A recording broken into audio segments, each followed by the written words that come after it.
Hello everybody, and welcome back to some more Nomifactory. So today we're going to be picking up where we left off with continuing DML. Oh, we actually did get pristine zombie matter last time. So for today we've got two primary goals, to get DML and Applied Energistics too, because we want to start getting more free resources and we also want to get storage set up. Not having to use this wall of work tables here would be so much nicer. The first thing out of the two I want to work on is DML, and I want to make it so that this is completely automated so we're just constantly processing resources in the background. Now in order to do that we need to have power completely passive, which we already have, and we also need to make polymer clay passively, which we don't really do. So to start out with, we need pulsating dust and we need clay. Clay is easier, so we're going to focus on that, and in order to do that we need to put a dust block and water through a chemical reactor. This is going to be the recipe we choose since none of these are really good. Water's easy since we can get that infinitely from the endervor over there, but to get dust you have to macerate sand, and to get sand you have to macerate gravel, and in order to get that you have to macerate cobblestone. So essentially, to get clay, we just have to pulverize cobblestone a bajillion times.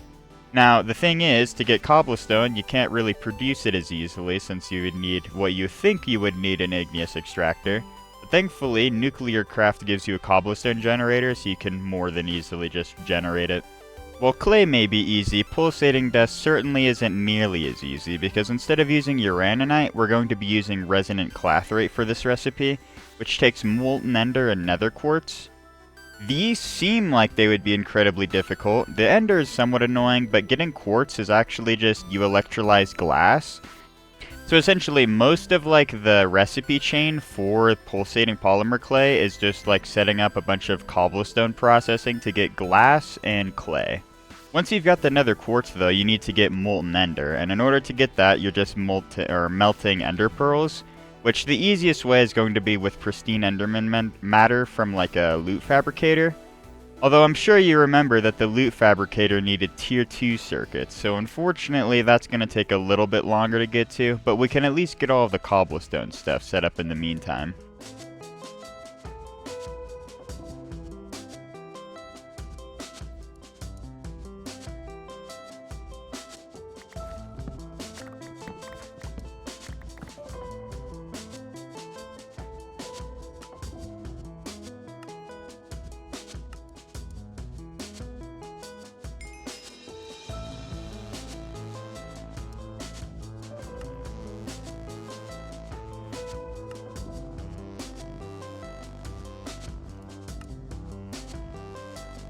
Now that we've got our macerators, we can begin setting up polymer clay now. So we have two resources we want to make. We want to make dust, and we also want to make sand. So in order to produce both of those, we're going to make a 3 tall tower of macerators here, and a 2 tall tower of macerators here, so we can make dust, and so we can make sand. We'll need to make sure to extract all of these upwards, since we're going to have all of them outputting that way. We'll make sure to auto output too. The next thing we want to do is place down our cobblestone generator so it actually starts getting cobblestone into both of these macerators, which can then actually be, pulverized. So the next step of the process for both of these requires different machines that I forgot to make, of course. But on this side, since we're making sand here, we'll want to place a furnace on top of it. I believe it's literally just a powered furnace. Yeah, basic electric furnace. We want to place that on top so we can get our glass here. We're going to need an electrolyzer actually so we can make nether quartz from the glass. So we need to make both of those, and then we also need to make a chemical reactor so we can put the nether quartz into that above that. We're also going to need a chemical reactor on this side right above this macerator since we're making dust in here. Before we do anything else, let's make sure to actually hook up these macerators so that way they're powered. And so now you can clearly see they slowly but surely get everything processed up to dust and to sand. So that's the first step done.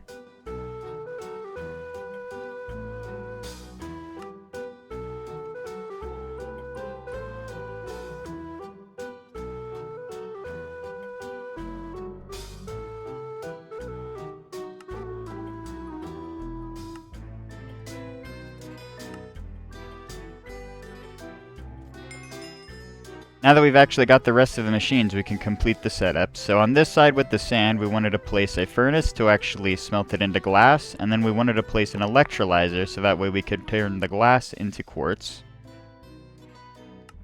And then finally for this side, we want to place a chemical reactor on top of it so that way we can turn the nether quartz into resonant clathrate. On this macerator stack, we only really need the chemical reactor so that way we can turn the dust into clay. And now for the final step of this process, which is actually putting up the drawers so we can have our storage placed. So we want to place them both right next to the chemical reactors right here. We want to extract above for this one and to the left for this one.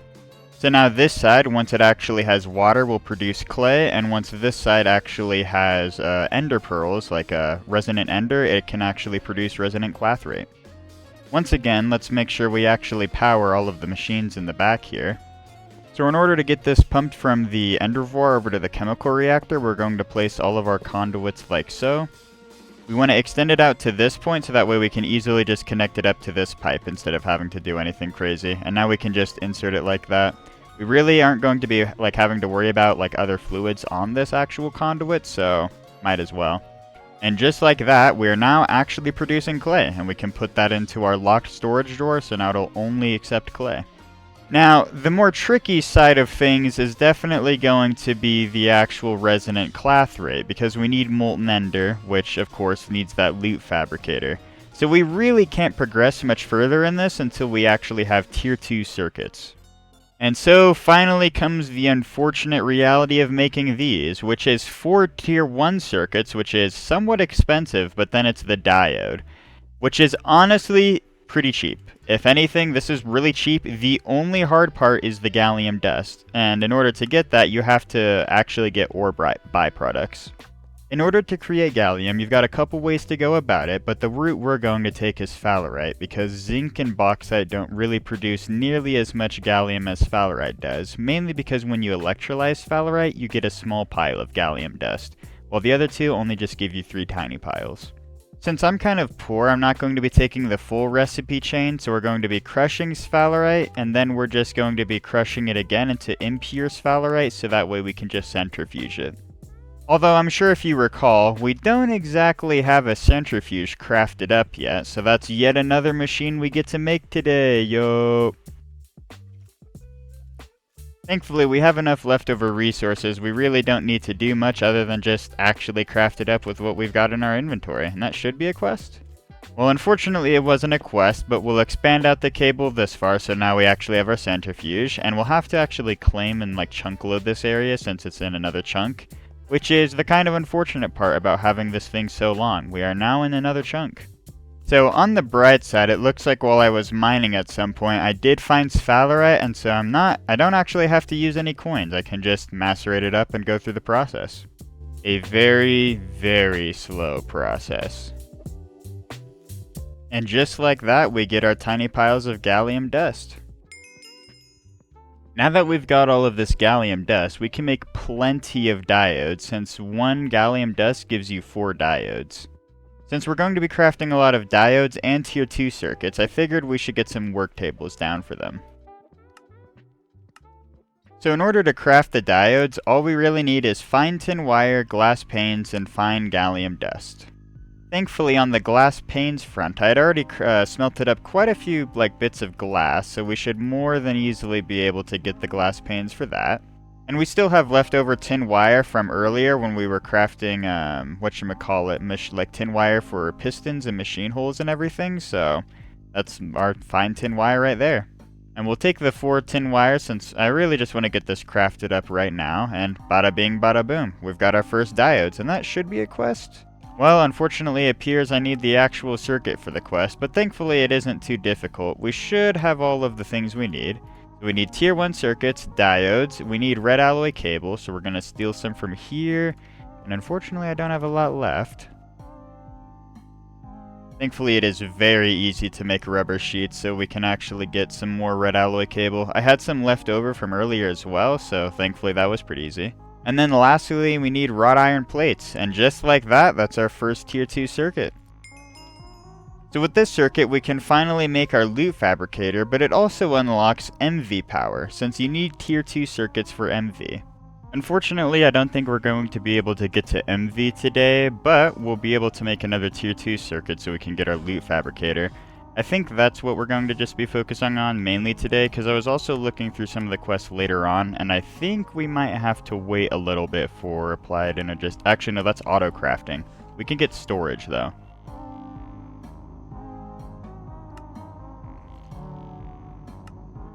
And there's our loot fabricator. So similar to a simulation chamber, a loot fabricator works by placing your pristine... Actually, I can take out the pristine matter and show you. You place your pristine matter here, and then you select what type of item you want to create from it, and then it outputs towards the right here, from the top left and to going to the right. Of course, something important to keep in mind with both of these processes is that they use quite a bit of RF, so you definitely need to have a decent power setup in order to get like a good chunk of these made. Something which our current power setup is really bad and not great at like handling, actually.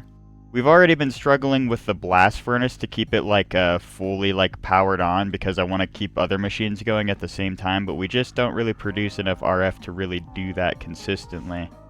That and the CEF here is only 4 amps. It doesn't go up to 16 amps, which would allow more power to actually transfer through here, but we can't really do that until, well, we get the better CEF, which takes, you know, not too much more. It's pretty cheap.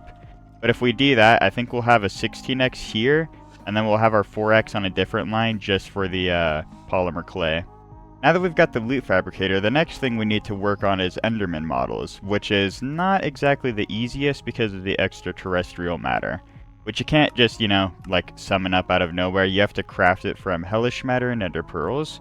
You'd think you'd have to kill a lot of endermen for ender pearls, but all you really have to do is like this alloy smelter recipe with a diamond and pulsating dust, so it isn't too bad.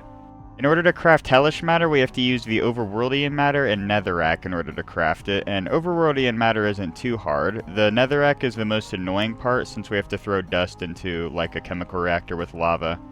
Thankfully, actually, no, I don't even think we have a spare chemical reactor, do we? No, it's just the centrifuge at the end.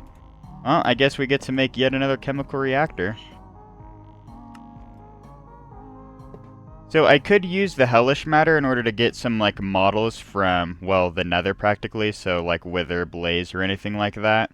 But I think it's just a better idea to rush straight for extraterrestrial, get that ender pearl so I can start producing pulsating polymer clay, and then we want to get the shulker model. And the shulker model is incredibly important because this allows us to get diamonds for free, which is going to be what we're using for the better power source in the future, so we can actually support MV and everything. Circling back to hellish and extraterrestrial matter though, I think the first thing we should do is start getting some ender pearls smelted up in the background while we go and fetch some lava, so that way we can actually get our hellish matter. Now that we have lava, I'm going to take some dust out of this chemical reactor, so that way we can start producing our netherrack. Alright, and now that we've got our ender pearls and netherrack, the only thing we can really do is pretty much just wait for the overworldian matter to process here. We're going to need a decent amount to actually make the models we want, both what we need and want.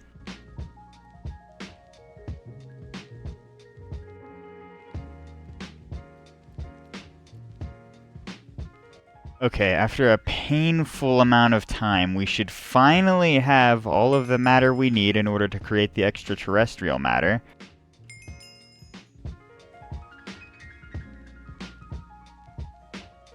Now that we have the extraterrestrial matter, all we really need to do is make another data model, and then we can finally make our... Oh, well, I need a diamond, and then we can make our shulker model. So now that we have our shulker model, we can actually replace the zombie model with this, but the important thing to keep in mind is just how much power this consumes. I'm pretty sure this literally consumes, yeah, this one model consumes just a little over 1 since it consumes 512, and these only produce 400 per. I just realized I was supposed to make an enderman model and not a shulker model at this point. Well, on the bright side, if we use a shulker model, we actually get extraterrestrial matter. So on the bright side, we won't have to like mass produce all of those materials again, and we can just get like 7 per, like once we like run this 7 times, we can get the model or matter for the enderman model. So that's what we're gonna do. And while that runs in the meantime, I'm gonna work on yet another blank model. Alright, and there's our 7th and final extraterrestrial matter, and now we can actually make the enderman model this time and not a shulker.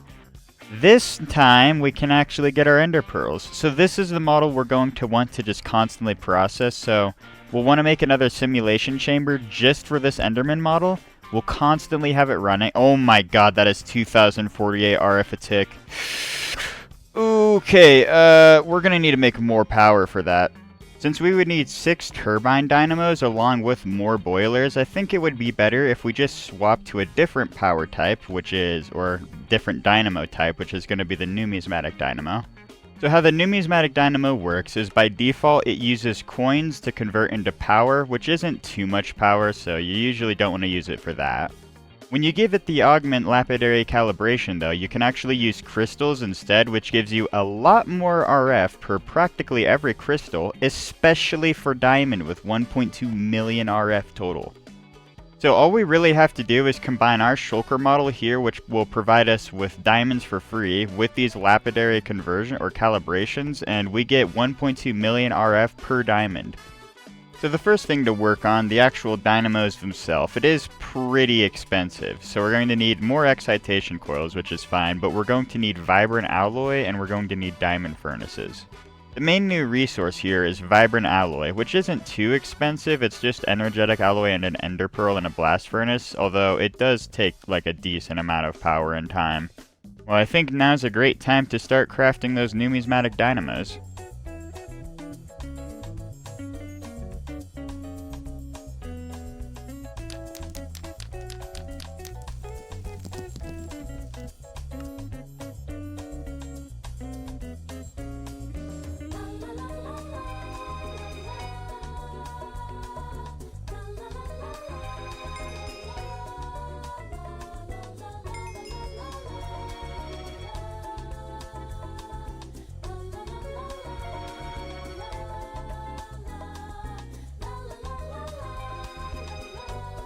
And finally, we have our numismatic dynamos and augments. And something I'd like to point out is that you need diamond plates for these augments. And, well, here in Nomifactory, it's pretty easy because you can just throw a diamond into a compressor.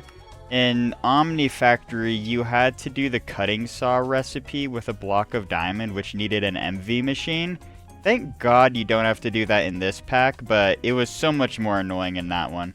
Another thing is that I left the zombie model running in the background. I just kept feeding it more polymer clay so it would slowly build up the actual model, like, like level. So what I'm thinking I'm going to have to do is get that 4x CEF moved over here soon so we can actually like make our polymer clay on a different energy line. But either way, all we really need to do is make polymer clay here. It gets piped over into this simulation chamber, which will have our shulker model.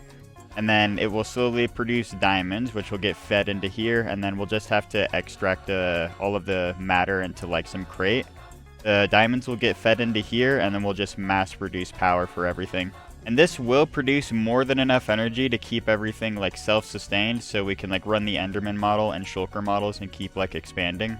I think I should just preemptively move these machines so that way when I do have like the alloy smelter and everything for the pulsating clay, it doesn't actually like interfere with anything over there. Now that we've got all of this moved, we might as well make the CEF and wires as well as another electric furnace and alloy smelter so we can actually process this into polymer clay.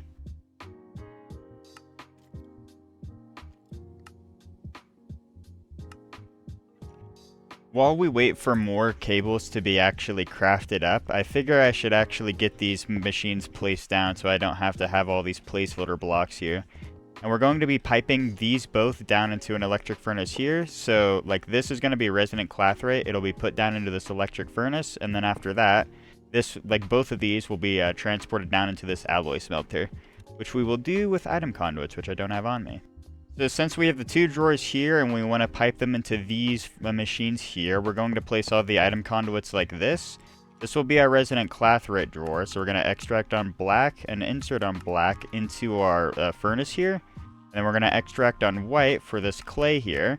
And yeah, that is white. And then we'll go insert on white over here, so that way it inserts into the alloy furnace with only clay.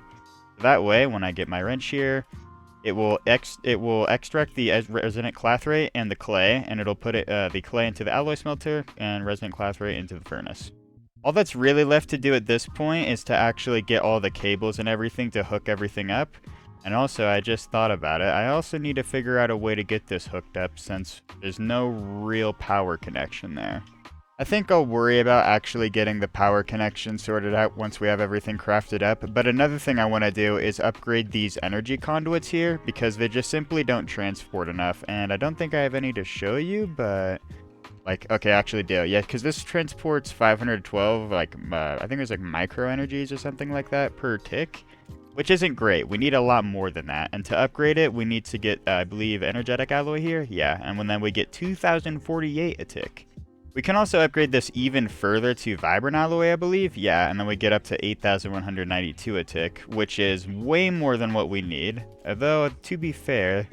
Yeah, these literally produce 2500 like max power a tick, so having vibrant alloy actually transporting here would probably be for the best, so I guess I once again get to batch craft a bunch in the blast furnace, smile.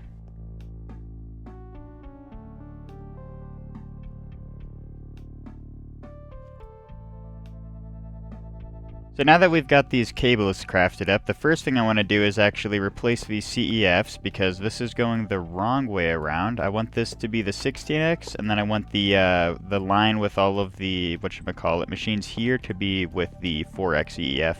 I don't know why I can't remember, like, the polymer clay setup. So the first thing to do is replace all of these wires with the correct type. I'm kind of glad we had just enough cables for this side. Now for this setup, I want to quickly redesign the machine so that way I can actually get everything wired up properly. Okay, this machine setup should actually work a little bit better. So this will be producing the polymer clay, and this one produces the pulsating dust from the resonant clathrate. So instead of having clathrate in a drawer, we're just going to have the dust in a drawer. Now that we've got both sides hooked up, the last thing to do is pretty much just get these energy conduits hooked up. And the very nice part about Ender IO is that instead of having to like break and replace the conduits, you can just right click with the better version. Why did I get lightning in the distance as soon as I right click that? That's definitely not ominous. And the last thing we need to do is actually make sure these are pointed the right way. I also forgot I actually need to make sure all of these are pointed the right way too. We just need to, oh yeah, and then I actually kind of forgot. We need to melt down Enderman, like Enderman? No, we need to melt down Ender Pearls, which needs a fluid extractor. So we're going to need one more machine just for this chemical reactor that actually makes the resonant clathrate.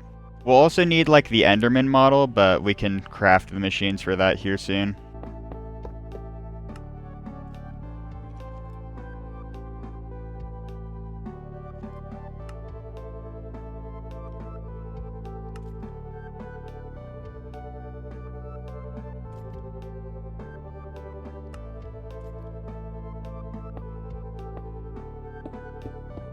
We now have the simulation chambers crafted for both the Enderman data model and the Shulker model, so we can get our Ender Pearls and our Diamonds. And then we've also got 2 loop fabricators, so we can get the Diamonds and Ender Pearls from both of these. Okay, after like a minute or two of probably the worst wiring you've ever seen, I've got everything hooked up to separate channels so that way they don't interfere with each other. So the black channel will extract diamonds and insert it into here, and I just remembered I forgot the buffer, but I'll solve that in a minute. And then the brown channel, which will be for ender pearls, will insert to this fluid extractor here. We have 2 of the, item conduits extracting on red into the alloy smelter here, which then extracts some blue after it's inserted all the way over to here, which then inserts into the simulation chambers for the pulsating polymer clay, which then gets extracted on separate channels itself into these 2 loot fabricators. Needless to say, it's a bit of a mess, but it works. All that's left to do really at this point is just plug this in and let it run, which is what I'm going to do, and what I think I'm also going to do at this point is finally start working on Applied Energistics 2, considering how I was going to be doing that earlier, I just, well, couldn't. The first thing that we need to get before we can even do anything else is to get this charger, which needs dark steel and Certus quartz plates, which actually I think we just need to go mining, because I don't think we have any Certus quartz, and I don't want to keep having to use coins over and over again. Yeah, we literally have 1 ore. We do not have anywhere near the amount of numbers we need for that. I think I'd like to delay the resource gathering until next episode, so for now what we're going to do is switch gears over to getting the first assembling machine, which is what we need in order to get better Tier 1 circuits. Applied Energistics, it will simply just have to wait for next video. Now keep in mind what I mean by better Tier 1 circuits is that the recipe will actually be cheaper, which if I can find this circuit here. So the assembler recipe looks more complicated for the second Tier 1 circuits because you need liquid tin or soldering alloy, which is what we're going to be choosing for this recipe. You need capacitors, phenolic substrate, and then resistors and fine copper wire, and you can make this recipe even better, but we'll worry about that later. For now though, the main two things we need to get are these components, which are the new ones, and capacitors they look kind of scary at first, but they're not too complicated. It's just rubber sheets and fine silver wire, which is, oh my god, I think we need to go mining for silver too. As much as I hate to say it, I think this is going to be our wrapping up point for today. So the first thing we're going to be doing next episode after I go mining is going to be working on Applied Energistics 2 because I want better storage than this, and I want to be able to craft my components more easily than having to use work tables. Then after that, we'll work on our assembling machine and going towards the better Tier 1 circuits, but that's more of an in-depth process. Well, that'll be it for this video. Thank you all so much for watching, and until next time, I'll see you later.